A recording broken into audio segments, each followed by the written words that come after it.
All right, so this is the last one for today. So we want to talk about active reading and active listening. So these are both important in writing because if you aren't actively reading, you're not actively analyzing documents for information. So this is important not only academically, but really important in the workplace because if you are passively reading statements, reports, proposals, if you have to look over last week's financial report or last week's uh, action reports from another department and you're just glazing over them, you could miss something incredibly important.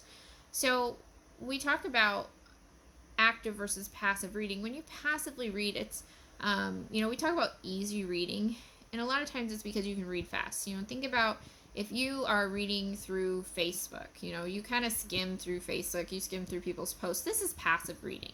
You might catch a thing here and there, but you might not remember it in the next 10 minutes either. Active reading or is a form of analysis. And so when you are analyzing something, you're looking for information, and you're looking to glean information that you are going to remember. So if you need to provide statistic or quantitative research for a business proposal that you are preparing for a client on the growth rate of uh, of business of construction, let's say the growth rate of construction productivity due to weekly drone analysis. You need to have that credible information. How do you find it? Okay, well, you're going to go look. Likely you're going to Google. So you're Googling, you're looking, you should be analyzing not just the information. Say you can find that quantitative evidence. Great, but who provided it? So now you have to analyze the document to determine who provided it. Is it credible? Did they, do they back it up? How did they come up with this information? Is it researched? Did they conduct studies, or are they citing information from studies conducted by other people? These are things that you consider when you're actively reading. In the same way, when you're actively listening versus passive listening, form of communication. If somebody sends you an email and you actively read through the email, your boss sends you a list of things that need to be done over the next week while she's on vacation. Hopefully you are actively reading that email to make sure that you don't miss something. If you passively read it, either you're going to have to go back and read it again, or you're going to miss things, and you're going to get in trouble with your boss. If your boss calls you and says, hey, I need these things done in the next week, and you're not paying attention, you're not taking notes, you're not stopping whatever you're doing to give them your full attention, you're going to miss things. And so in both active reading and active listening, these are important parts of communication that we often look over because we consider communication to be what we're saying.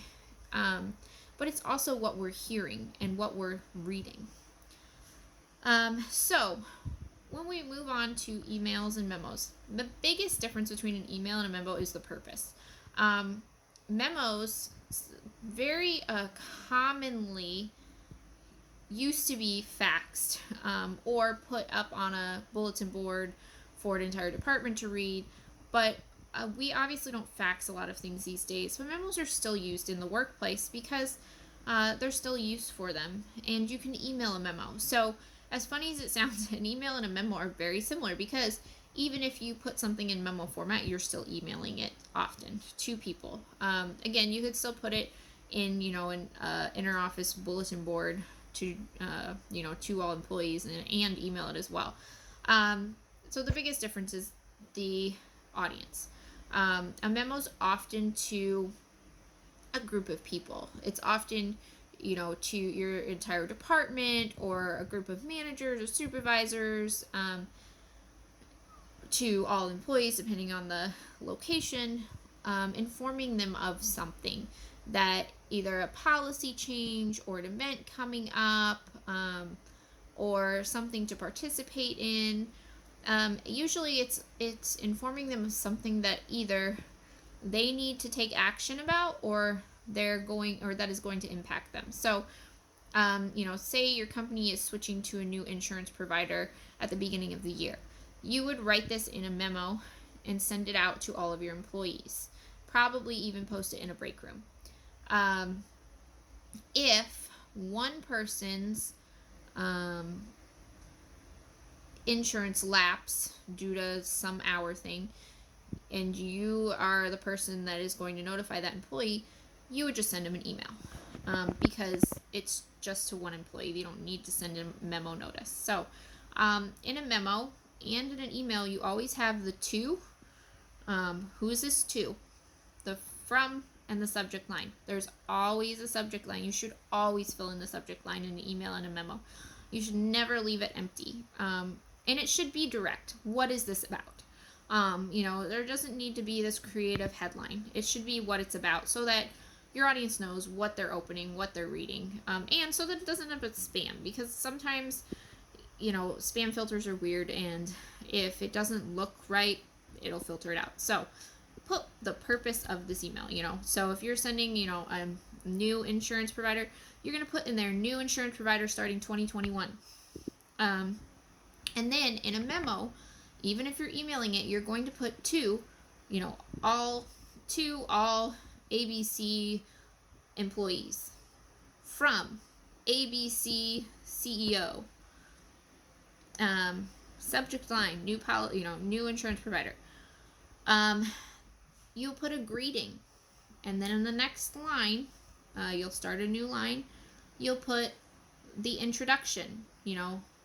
Hi everybody. This is to let you know that due to whatever, we're changing insurance providers this next year. Below you'll find the details that these changes affect. Okay, your body paragraph, just like an essay, your body paragraph, this is where you provide the details. The important details that your employees, whoever, needs to know. This is clear, concise, doesn't need to be overly wordy. You don't have to have this long explanation. Provide them with the details. What is it, what is affecting them? What's this going to affect? How do they, do they need to do anything?